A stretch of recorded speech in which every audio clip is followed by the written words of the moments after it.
కృపను బట్టి, దేవుడు మన పట్ల చూపిన ప్రేమను బట్టి దేవాతి దేవునికి కృతజ్ఞతాస్తుతులు చెల్లిస్తున్నాను. చేరువచ్చిన నా ప్రియ సంఘమైన మీకు అందరికి కూడా ప్రభువైన యేసుక్రీస్తు నామములో వందనాలు. అందరికి వందనాలు. దేవుడు మనలందరినీ కూడా జ్ఞాపకం చేసుకొని తన మితిలేని ప్రేమ చేత మరి యొక్క ఆదివారమున ఆయన సన్నిధిలో స్తుతించేదానికి ప్రభు ఇచ్చిన గొప్ప కృపను బట్టి మరొకసారి దేవాతి దేవుణ్ణి మహింపరుస్తూ ఉన్నాను. మరి దేవుడు మనలను ఈ యొక్క క్రిస్మస్ వాతావరణంలోనికి ఆయన జన్మదినమును దేవుని స్తుతించేదానికి మహింపరిచేదానికి కారణముగా ఆయన ఈ లోకంలో జన్మించారు, మన కొరకు మరణించారు, పునరుద్ధానుడై పరలోకమునకు ఆరోహణమై ఆయన త్వరలో రానై ఉన్నారు. అయితే దేవుడు మనల్ని జ్ఞాపకం చేసుకొని ఈ లోకానికి వచ్చిన కారణము చేత కృతజ్ఞత కలిగి మనమందరము కూడా దేవుని స్తుతించడం జరుగుతూ ఉంది. మరి యేసుక్రీస్తు ప్రభువారు నా పుట్టినరోజు మీరు జరుపుకోండి, నా పుట్టినరోజు కేక్ కోయండి, బట్టలు వేసుకోండి అని ఏం చెప్పలే. ఆయన మారు మనసు పొందని చెప్పాడు. పరిశుద్ధంగా జీవించండి, నేనే మార్గం, నేనే సత్యం, నేనే జీవం, నా ద్వారా తప్ప ఎవడు తండ్రి యొద్దకు పోడు, కాబట్టి నన్ను అనుసరించండి అని చెప్పాడు తప్ప ఆయన ఇవేం చేసుకోమని చెప్పలా. కాకపోతే మనం కృతజ్ఞత అంటే అంత గొప్ప దేవుడే మన కొరకు, పాపులమైన మన కొరకు ఈ లోకానికి వచ్చి తన యొక్క రక్తమును దారబోసి తన యవన ప్రాణాన్ని పెట్టాడు, దీనునిగా జన్మించాడు. ఆయనకున్న తగ్గింపును బట్టి, ఆయనకున్న ఆ పరిశుద్ధతను బట్టి, ఆయనకున్న ప్రేమను బట్టి మనం కృతజ్ఞత కలిగి ఆనాడు గొల్లలు, దేవదూతలు, జ్ఞానులు అనేకులు ఏ విధంగా దేవుని స్తుతించారో అలాగే మనము కూడా దేవుని స్తుతించుటకు ఇవన్నీ ఏర్పాటు చేసుకుంటున్నాం. అయితే ఆ క్రిస్మస్ వాతావరణంలో అంటే యేసుక్రీస్తు ప్రభు జన్మించినప్పుడు గొర్రెల కాపురులు కానీ, జ్ఞానులు కానీ, మరియా యోసేపులను కానీ చూస్తాం. ఇంకా ప్రత్యేకించి దేవదూతలను కూడా మనం చూస్తాం.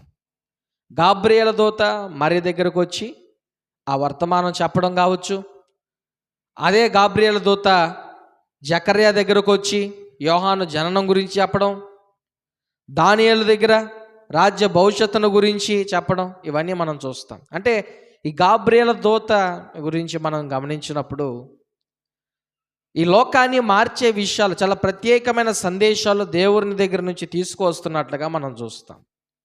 అయితే ఈ రోజున మీకు ఒక ఇన్ఫర్మేషన్తో కూడిన సందేశం చెప్పాలని ఆశపడుతున్నా. అంటే తెలుసుకోవాలి, ఇది కూడా ఒకటి తెలుసుకోవాలి అన్న దాని గురించి. ఏంటి అంటే దేవదూతల గురించి చెప్పాలని ఆశపడుతున్నాను. దేవదూతల్ని ఇంగ్లీష్లో ఏంజల్స్ అంటారు. అంటే మెసెంజర్స్ అని అర్థం, సందేశవాహకులు. అంటే ఈ దేవదూతల గురించి మీకు నేను ఏం చెప్పే ప్రయత్నం చేయాలనుకుంటున్నానంటే ఆ దేవదూతల యొక్క స్వభావాలు, ఆ దేవదూతల యొక్క పనులు, ఎందుకు సృజించబడ్డారు, ఎందుకు వారు నియమింపబడ్డారు, ఏం చేస్తున్నారు, ఎలా ఉంటున్నారు అనే విషయాలు నీకు చెప్పే ప్రయత్నం నేను చేస్తాను.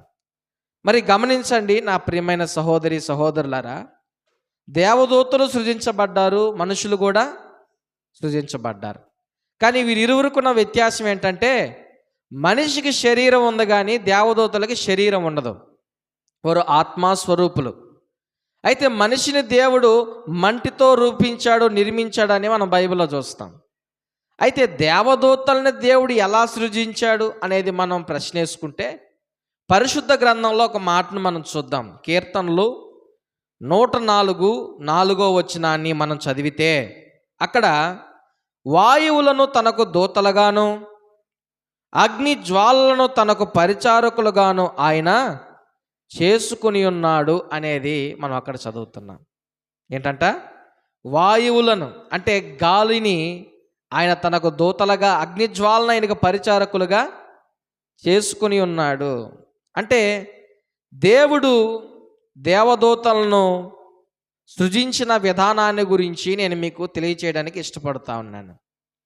కాబట్టి దేవదూతలను దేవుడు గాలితోనూ అగ్నిజ్వాలలతోనూ రూపించినట్లుగా, దూతలుగా తనకు పరిచారకులుగా ఉంచుకున్నట్లుగా మనం చూస్తాం.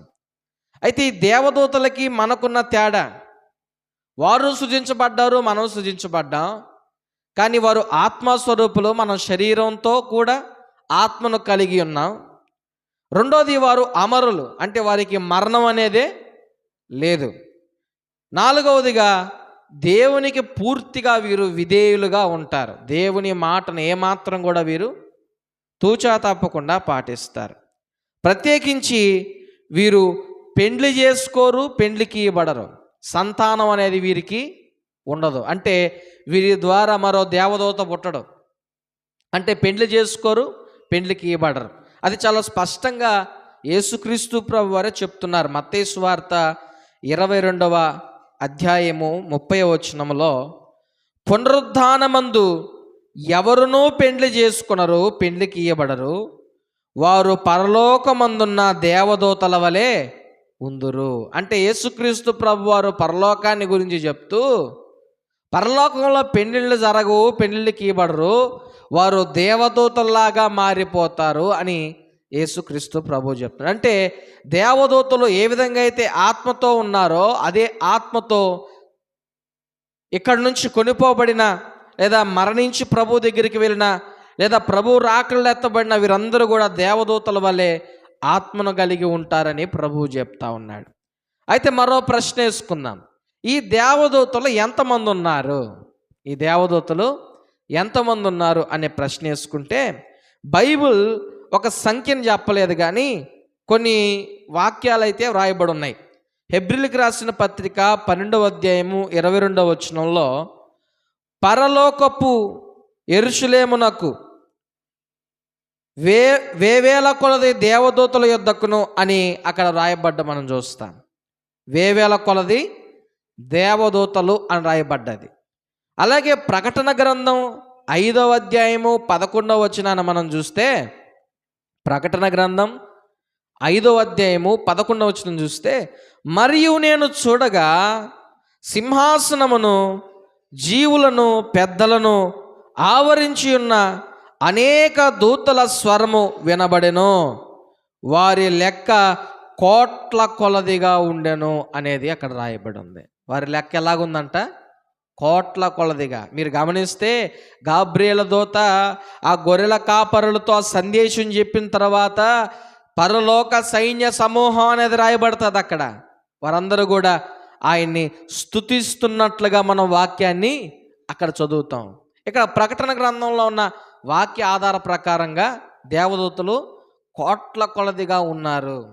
మరొక వాక్యాన్ని కూడా మనం చదువుదాం. కీర్తన 68:17 మనం చూస్తే, కీర్తన 68:17, దేవుని రథములు సహస్రములు సహస్ర సహస్రములు ప్రభువు వాటిలోనున్నాడు, సీనాయి పరిశుద్ధమైనట్టు ఆ కొండ పరిశుద్ధమాయను. సహస్ర సహస్రములు అంటే ఇది లెక్కించలేనంత సంఖ్యను సూచిస్తుంది. ఏంటి? లెక్కించలేనంత సంఖ్య అంటే మనం లెక్కించలేని దానికంటే కూడా ఎక్కువ మంది దేవదూతలు పరలోకమందున్నారు అనేది మనం చూస్తాం.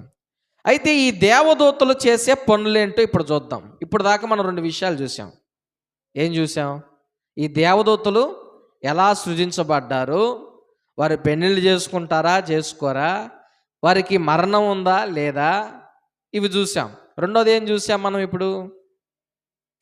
దేవుని దగ్గర ఎంతమంది దేవదూతలు ఉన్నారో కూడా మనం చూసాం. ఇప్పుడు మూడవదిగా మనం ఏం చూద్దామంటే, వీరు ఏం చేస్తారు, దేవదూతలు అనేవాళ్ళు ఏం చేస్తారని చూద్దాం. దేవుని ఆరాధన చేస్తారు. ఈ దేవదూతలు ఏం చేస్తారు? దేవునికి ఆరాధన. చూడండి, ఒక బ్యాచ్, 4 బ్యాచ్లు ఉన్నాయి దేవదూతల్లో. ఈ 4 బ్యాచ్ల్లో ఒక బ్యాచ్ అందరూ ఆరాధన చేస్తారు. ప్రధానంగా ఒక బ్యాచ్ యెషయా గ్రంథం 6వ అధ్యాయము 3వ వచనాన్ని మనం చూస్తే, అక్కడ 2వ వచనం నుంచి, ఆయనకు పైగా శరాపులు నిలిచి ఉండరి, ఒక్కొక్కరికి 6 రెక్కలుండెను, ప్రతివాడు 2 రెక్కలతో తన ముఖమును 2టితో తన కాళ్ళను కప్పుకొనుచు 2టితో ఎగురుచుండెను. వారు సైన్యములకు అధిపతి యెహోవా పరిశుద్ధుడు పరిశుద్ధుడు పరిశుద్ధుడు, సర్వలోకము ఆయన మహిమతో నిండి ఉన్నది అని గొప్ప స్వరముతో గాన ప్రతిగానములు చేయుచుండిరి అని చాలా స్పష్టంగా వ్రాయబడి ఉంది. అంటే దేవదూతలు ఏం చేస్తున్నారు? దేవుణ్ణి ఆరాధిస్తున్నారు. ఇంకొక బ్యాచ్ ఉంది దేవదూతల్లో. వీరేం చేస్తారంటే దేవుని సందేశాలు తీసుకెళ్తారు. ఏం చేస్తారు? ఎట్లాగా? ఇప్పుడు కన్య అయిన మరియతో మాట్లాడాలా? ఏమని చెప్పాలా? నీవు పరిశుద్ధాత్మ మూలమున గర్భమును ధరించి ఒక కుమారునిగా అంటావు అనేది ఎవరు చెప్పారు మరియకి? గాబ్రియేలు దూత వచ్చి మరియతో చెప్పాడు. అయితే జకర్యాతో కూడా చెప్పాడు దేవదూత. ఏమని చెప్పాడు? నీకు కుమారుడు పుడతాడు అని చెప్పాడు. అలాగే దానియేలుకు కూడా దేవదూత వచ్చి చెప్తున్నట్లుగా మాట్లాడుతున్నట్లుగా మనం చూస్తాం. అంటే రెండవదిగా ఈ దూతలు ఏం చేస్తారంటే సందేశాన్ని తీసుకువెళ్తారు. అంటే దేవుడు ఏదైతే చెప్పదలుచుకున్నాడో అది తన బిడ్డలకు చెప్పే ప్రయత్నంలో దేవదూతలు కొంతమంది ఆ సందేశాన్ని తీసుకెళ్తున్నట్లుగా మనం చూస్తాం. మూడవదిగా ఈ దేవదూతలు ఏం చేస్తారంటే దేవుని బిడ్డలను కాపాడుతారు. ఏం చేస్తారు? దేవుని బిడ్డలను కాపాడుతారు, సంరక్షిస్తారు. మీరు ఎలా చెప్తారంటే కీర్తన 91:11 ఉన్న మాట. కీర్తన 91:11 ఉన్న మాట. నీ మార్గములన్నిటిలో నిన్ను కాపాడుటకు ఆయన నిన్ను గూర్చి తన దూతలను ఆజ్ఞాపించును. ఏముంది అక్కడ?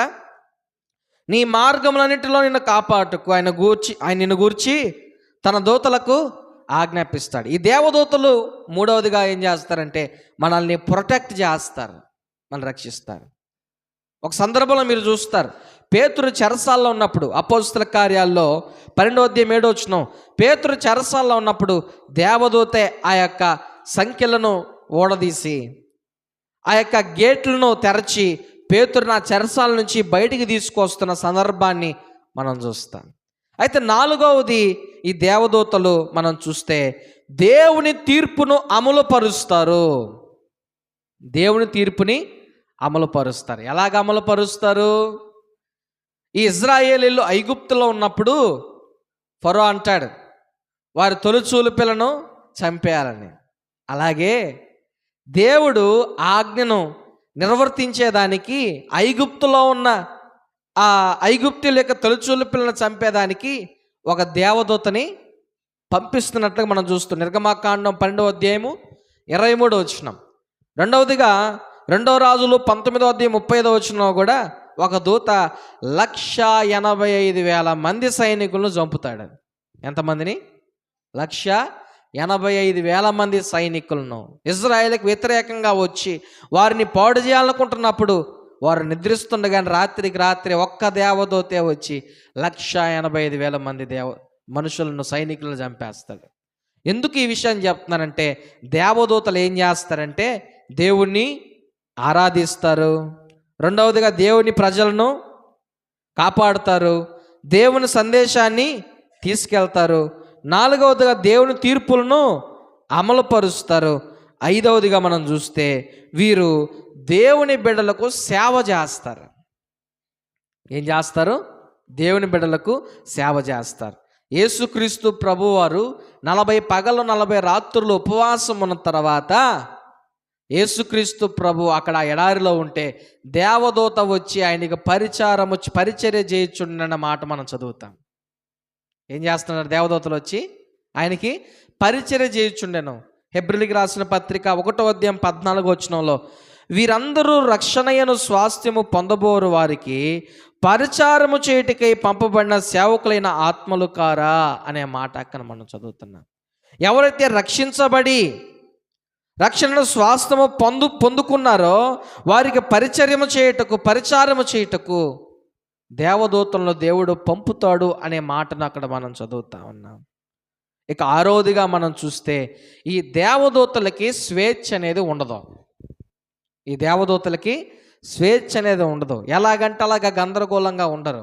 దేవుడిచ్చిన ఆజ్ఞకు లోబడి ఆ ప్రకారంగానే దేవదూతలు ముందుకు కొనసాగుతారు. ఆరవదిగా 120వ కీర్తన అక్కడ మనం చూస్తాం. 103వ కీర్తన 20-21 యెహోవా దూతలారా ఆయన ఆజ్ఞకు లోబడి ఆయన వాక్యం నెరవేర్చు బలశూరులారా ఆయన సన్నుతించుడి అనే మాట మనం చదువుతాం. అంటే ఆయన ఆజ్ఞకు వ్యతిరేకంగా ఈ దేవదూతలు ఏది చేయరు. ఏడవదిగా మనం చూస్తే దూతలు దేవుని దృష్టిని కోల్పోరు, దేవుని వైపే చూస్తారు. ఈ దేవదూతలు ఏం చేస్తారు? దేవుని దృష్టిని కోల్పోరు, దేవుని వైపే చూస్తారు. చూడండి, మత్తయి సువార్త 18వ అధ్యాయం 10వ వచనంలో, ఈ చిన్నవారిలో ఒకరినైనా తృణీకరింపకుండా చూచుకునడి, వీరి దూతలు పరలోకమందున నా తండ్రి ముఖమును ఎల్లప్పుడూ పరలోకమందు చూచుచుందురని మీతో చెప్పుచున్నాను. ఏమనుంది? వీరి దూతలు పరలోకమందున నా తండ్రి ముఖమును ఎల్లప్పుడూ పరలోకమందు చూచుచుందురని మీతో చెప్పుచున్నాను. ఈ దేవదూతలంట ఎల్లప్పుడూ దేవుని ముఖమును చూస్తూ ఉంటారు, ఎల్లప్పుడూ దేవుని ముఖాన్ని చూస్తూ ఉంటారు. 8వదిగా మనం చూస్తే వీరు మన రక్షణ బట్టి ఆనందిస్తారంట. ఈ దేవదూతలు ఏం చేస్తారు? రక్షణ, ఎవరైతే ఒక మనిషి రక్షించబడతాడో ఆ మనిషి యొక్క రక్షణ బట్టి ఆనందించే దేవదూతలు. లూకాసు వార్త 15వ అధ్యాయం 10వ వచనంలో మనం చూస్తే, అటువలే మారు మనసు పొందు ఒక పాపి విషయమై దేవుని దూతల ఎదుట సంతోషము కలుగునని మీతో చెప్పుచున్నాను. మారు మనసు పొందు ఒక పాపి విషయమై దేవుని దూతల ఎదుట సంతోషము కలుగునని మీతో చెప్పుచున్నాను. ఒక పాపలున్న మనిషి రక్షించబడితే ఈ దేవదూతలు ఆనందిస్తారు, ఈ దేవదూతలు సంతోషిస్తారు. చివరిదిగా చెప్తున్నాను, 9వదిగా, క్రైస్తవులు చేసే ప్రతి పనిని దేవదూతలు గమనిస్తూ ఉంటారు. ఏం చేస్తూ ఉంటారు? గమనిస్తూ ఉంటారు. ప్రార్థన కావచ్చు, దేవుని సన్నిధిలో కావచ్చు, క్రమం కావచ్చు, పరిచర్య కావచ్చు, వీటన్నిటినీ దేవదూతలు గమనిస్తుంటారు. అందుకే పౌలు అంటాడు, మేము లోకమునకు దేవదూతలకును మనుషులకును వేడుకగా ఉన్నాము అంటాడు. వారి యొక్క పరిచర్యను దేవదూతలు చూస్తున్నారు, వారు పడే కష్టాన్ని దేవదూతలు చూస్తున్నారు, వారి యొక్క ఆలోచనలు దేవదూతలు చూస్తున్నారు. 2-3 దేవుని గురించి మాట్లాడుతూ ఉంటే వారి దగ్గర దేవదూతలు వచ్చి ఆ మాటలు వింటూ ఉంటారు, దేవుని విషయాలు మాట్లాడుకుంటున్నప్పుడు. కాబట్టి ఈ విషయాలు మీకు ఎందుకు నేను తెలియజేస్తా ఉన్నానంటే, దేవదూతలు అమరులుగా, మరణం లేని వారిగా, పరిశుద్ధంగా ఎప్పుడు దేవుని ముఖాన్నే చూస్తూ, దేవుని ఆజ్ఞకు లోబడుతూ, దేవుని బిడ్డలను కాపాడుతూ, సంరక్షిస్తూ, వారికి సేవ చేస్తూ, ఇంకా దేవుని యొక్క ప్రతిష్టతను కాపాడుతూ ఉన్న దేవదూతలుగా మనం చూస్తూ ఉన్నాం. అయితే ఈ దేవదూతల్లో 4 బ్యాచ్లు అని చెప్పిన, ఈ 4 బ్యాచ్లను కూడా చెప్పి నేను ముందుకు కొనసాగిపోతాను, ముగించేస్తాను. మొదటి బ్యాచ్ ఏంటంటే ప్రధాన దూతలు. ఎవరు? ప్రధాన దూతలు. వీరి పని ఏంటంటే ఆత్మీయ యుద్ధంలో పోరాడేవారు వీళ్ళు. ఎవరు?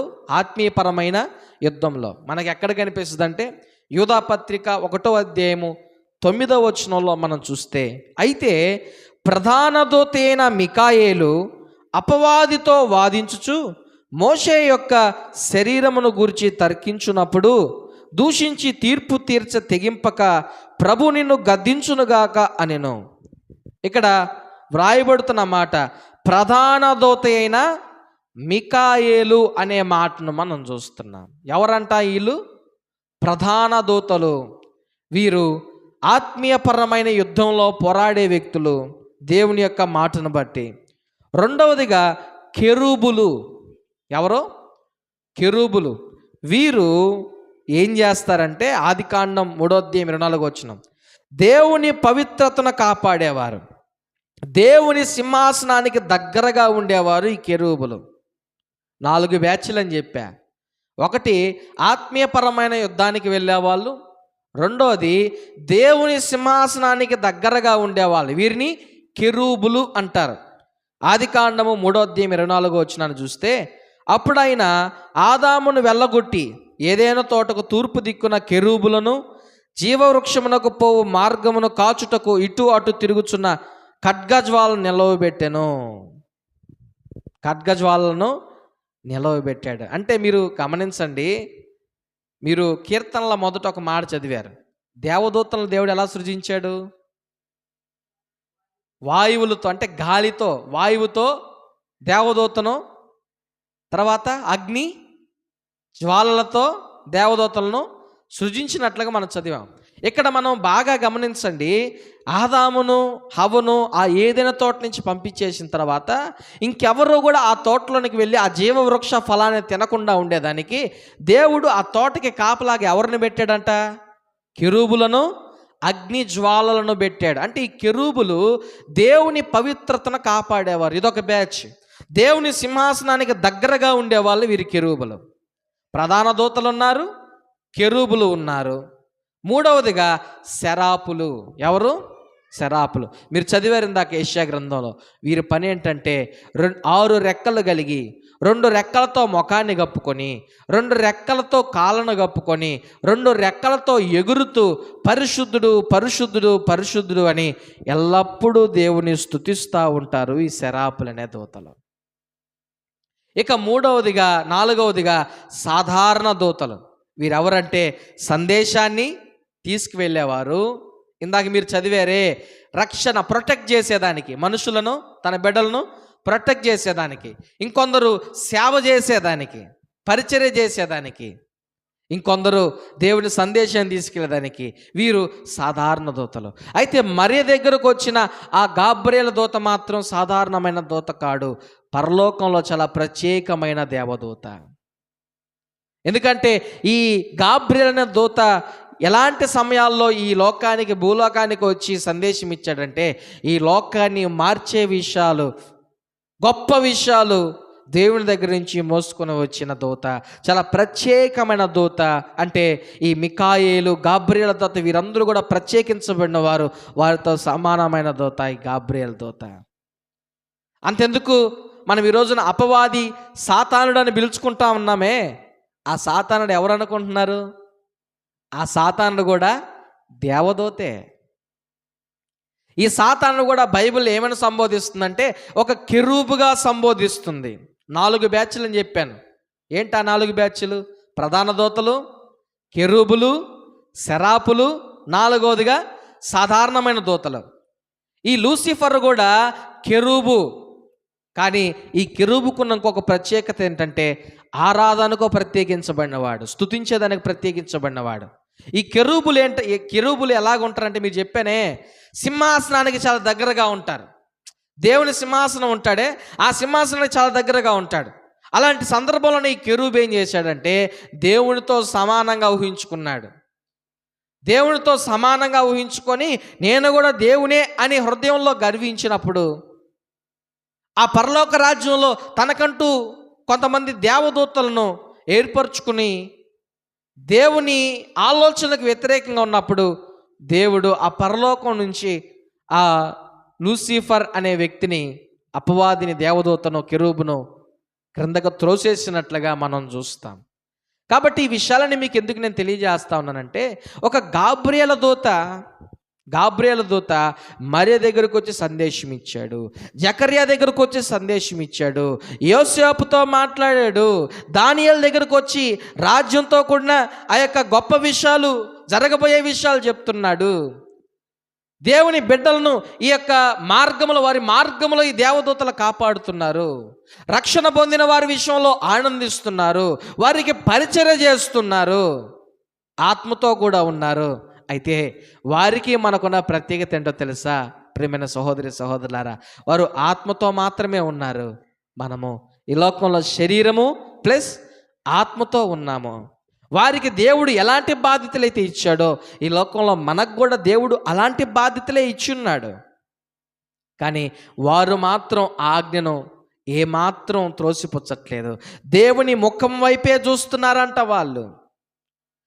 వారికి స్వేచ్ఛ అనేది లేకుండా దేవుడు ఏదైతే చెప్తాడో అదే చేస్తున్నారు. కానీ ఈ రోజున మనిషికి స్వేచ్ఛ ఉంది.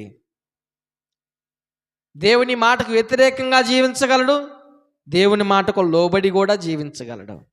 అయితే ఈ రోజున దేవుని మాటకు వ్యతిరేకంగా జీవించే మనుషులు చాలామంది ఉన్నారు. దేవుని వాక్యానికి వ్యతిరేకంగా జీవించే క్రైస్తవులు, సంఘాలు, సమాజం చాలా ఉంది. కానీ మీరు చూస్తే దేవదూతల గురించి ఎంత ప్రత్యేకమైన విషయాలు. వారికి పెండ్లిళ్ళు చేసుకునే అవకాశం లేదు, సంతానం పొందే అవకాశం లేదు, వారికి మరణం ఉండదు, వారు నిత్యము నిత్యము నిత్యము దేవుని సన్నిధిలో ప్రకాశిస్తూనే ఉన్నారు. ఈ రోజున నా ప్రియమైన సహోదరి సహోదరులారా, స్వేచ్ఛ కలిగిన నీవు, శరీరము మరియు ఆత్మను కలిగిన నీవు ఈ లోకంలో ఎలాంటి పరిస్థితుల్లో ఉన్నావో ఆలోచించి, ప్రధాన దూతైన మిఖాయిల్ యొక్క స్వభావాన్ని మీరు చూడండి. దేవునికి వ్యతిరేకంగా ఒక్క మాట కూడా పలకట్ల.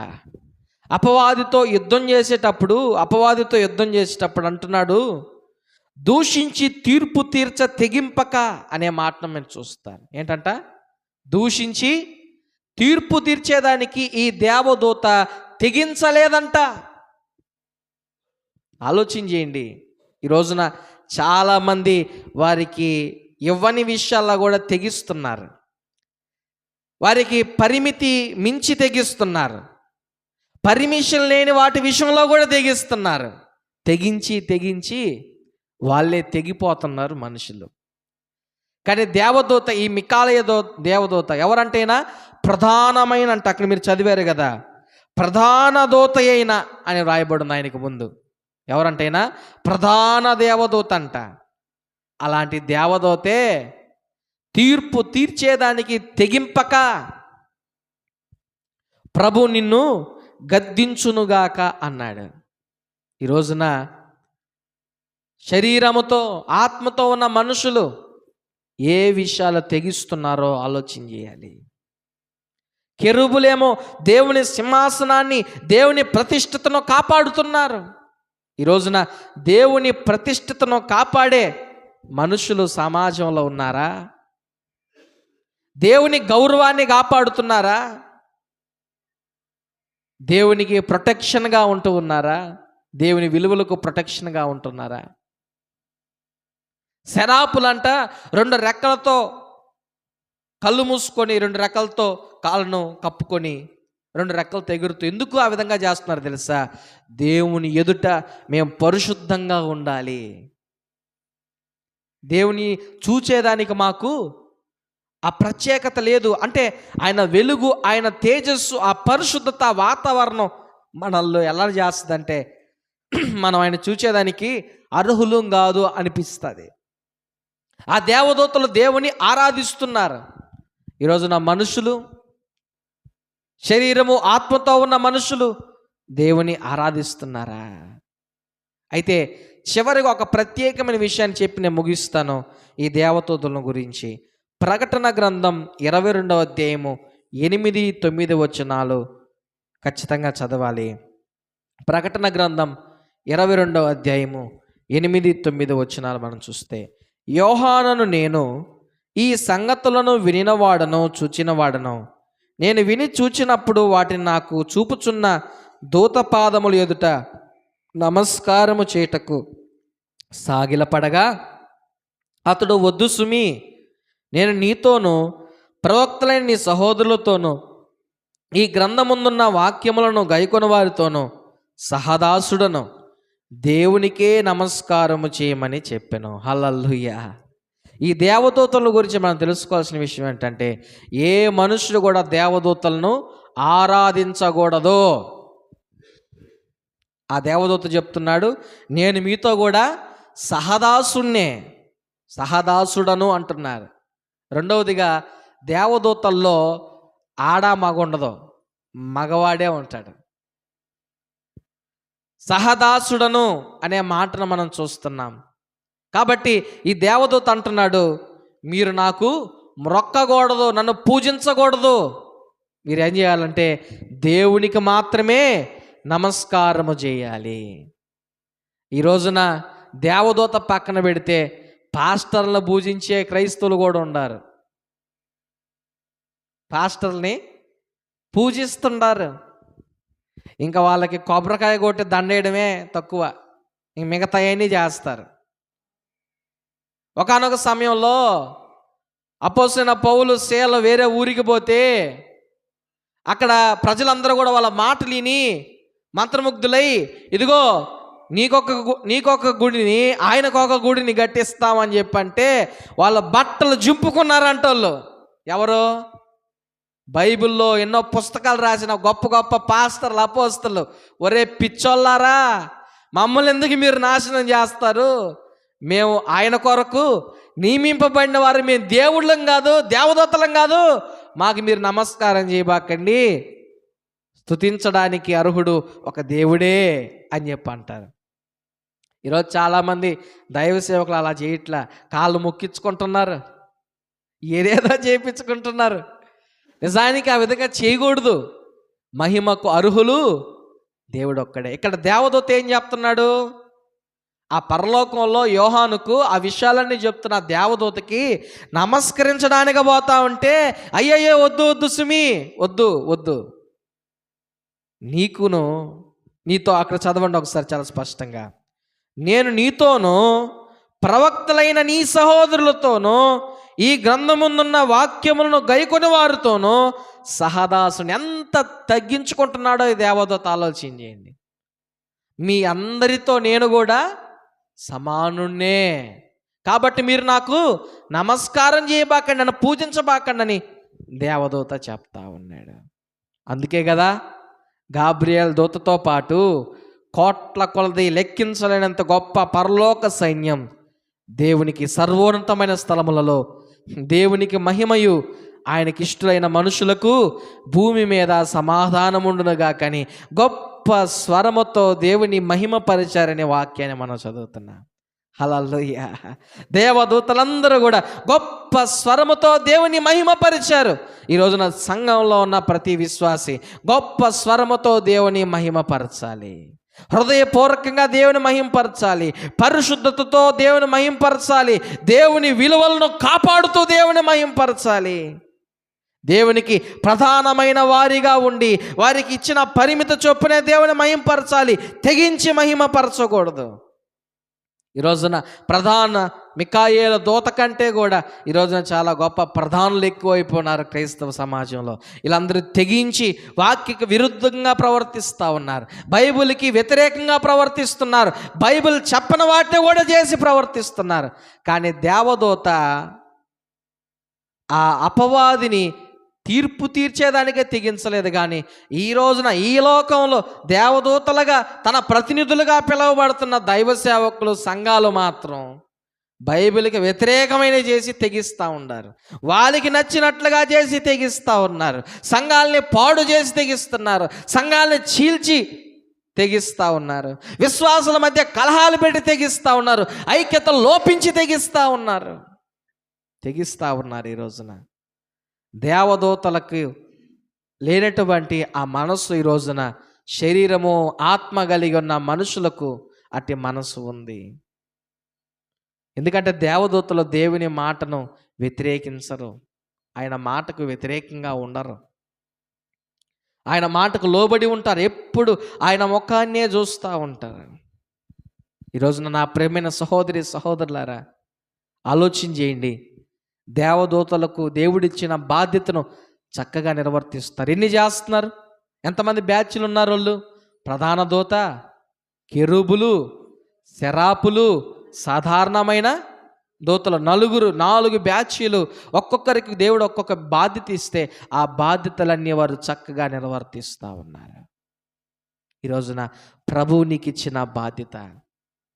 ఒకవేళ నీవు క్రిస్మస్కి బట్టలు కొనుక్కోకపోతే దేవుడు బాధపడ్డావు, పిండి వంటలు చేసుకోకపోతే దేవుడు బాధపడ్డావు, ఇంటికి సున్నం కొట్టుకోకపోతే దేవుడు బాధపడ్డావు, లేకపోతే ఇంకోటో చేయకపోతే దేవుడు బాధపడ్డావు, మారు మనసు పొందకపోతే దేవుడు బాధపడతాడు. హల్లెలూయా. మీరు చదివారు కదా, ఒక మారు మనసు పొందిన పాపి విషయమై పరలోకమందు దేవదూతలు ఎదుట గొప్ప సంతోషం కలుగుతుందంట. మారు మనసు పొందుకున్న వారిని బట్టి ప్రభు సంతోషపడతాడు, పరిశుద్ధంగా జీవించే వారిని బట్టి సంతోషిస్తాడు ప్రభు. ఈ ఆర్భాటాలు, ఇవన్నీ వినోదాలన్నీ మన కోసమే, మన ఎంటర్టైన్మెంట్ కోసమే. అసలు చర్చిలో డ్రామాలు ఎందుకు వేస్తారనుకుంటారు, డ్యాన్సులు ఎందుకు వేస్తారనుకుంటారు? కూర్చున్న వాళ్ళు నిద్రపోకుండా ఉండేదానికి. దాని ద్వారా దేవునికి ఏమన్నా మహిమ? దేవునికి మహిమ డ్యాన్స్ వేస్తే, డ్రామా వేస్తే దేవునికి ఏమన్నా మహిమ? సరే ఆ స్కిట్ ద్వారా ఏదో కొంచెం ఒక సందేశం తెలియజేస్తుంది, సరే. వీటన్నిటిని బట్టి కాదు దేవునికి మహిమ, నిన్ను బట్టి దేవునికి మహిమ, నీ క్రియలను బట్టి, నీ ఆలోచనను బట్టి, నీ ఉద్దేశాన్ని బట్టి దేవునికి మహిమ. నిజంగా ఈరోజు నాకు చాలా పీస్ఫుల్గా ఉంది చర్చిలో. ఎందుకో తెలుసా? డెకరేషన్ అంతా తీసేశారు, చాలా బాగుంది చూసేదానికి నాకు నిజంగా. కావాలంటే అక్కడ ఆ సెల్ఫ్ దగ్గర ఒక కట్టన్ లాగా వేసేస్తే చాలా అందంగా ఉంటుంది. అసలు చాలా నీట్గా అనిపిస్తుంది నాకు, పీస్ఫుల్గా. సరే చేసుకుంటే తప్పని కూడా చెప్పట్లేదు, చెప్తున్నాను ఉదాహరణకి. వీటిని బట్టి ప్రభు సంతోషించడానికి చెప్పేదానికి ప్రయత్నం చేస్తున్నాను. మనల్ని బట్టి ప్రభు సంతోషిస్తాడు. ఈ కట్టడాలను బట్టి, నీ రంగును బట్టి, నీ కులాన్ని బట్టి, నీ అధికారాన్ని బట్టి, నీ స్థితిని బట్టి ప్రభు సంతోషించడు, నీ హృదయాన్ని బట్టి ప్రభు సంతోషిస్తాడు. హల్లెలూయా. కాబట్టి నా ప్రియమైన సహోదరి సహోదరులారా, దేవదూతలకు ఇచ్చిన ఆధిక్యత ప్రభు నీకు కూడా ఇచ్చాడు. అంటున్నాడు దేవదూత, మీతో నేను సహదాసుడను. కాబట్టి మన సహోదరులకి దేవుడిచ్చిన బాధ్యత, మనకిచ్చిన బాధ్యత వేరు. అయితే మనం ఈ లోకంలో ఆయన కొరకు జీవించి ఆయన వైపు అనేకులను తిప్పే బాధ్యత ప్రభు మనకిచ్చాడు. అనేకులకు మనం వెలుగుగా ఉండాలని చెప్పాడు. ఈ లోకానికి మనం ఉప్పు అయి ఉండాలని చెప్పాడు. అంటే అనేకులకు రుచికరంగా ఉండాలని చెప్పాడు. మనం ఈ ఉప్పు నిస్సారమైతే ఎవరికి ప్రయోజనంగా ఉండదు, సారం కలిగి ఉండాలని చెప్పాడు. కాబట్టి ఈ లోకంలో వెలుగుగా, చీకట్లో ఉన్న వారికి వెలుగుగా, అనేకులకు రుచికరంగా మనం ఉంటే, నా ప్రియమైన సహోదరి సహోదరులారా, నిన్ను బట్టి ప్రభు సంతోషిస్తాడు. దేవదూతలను బట్టి ప్రభు ఎలా సంతోషిస్తున్నాడు, నిన్ను బట్టి వాడు అలాగే సంతోషిస్తాడు. అంటే కృప పొందుకునే దానికి ప్రార్థన చేద్దాం. తల వంచి కళ్ళు మూసుకుందాం. మనమందరం కూడా ప్రార్థనలు ఏకీవిద్దామండి. దేవుడు మనతో మాట్లాడిన మాటలు ఒకసారి మనం ప్రశ్న వేసుకుంటూ, నిజమే కదా, దేవదూతలకు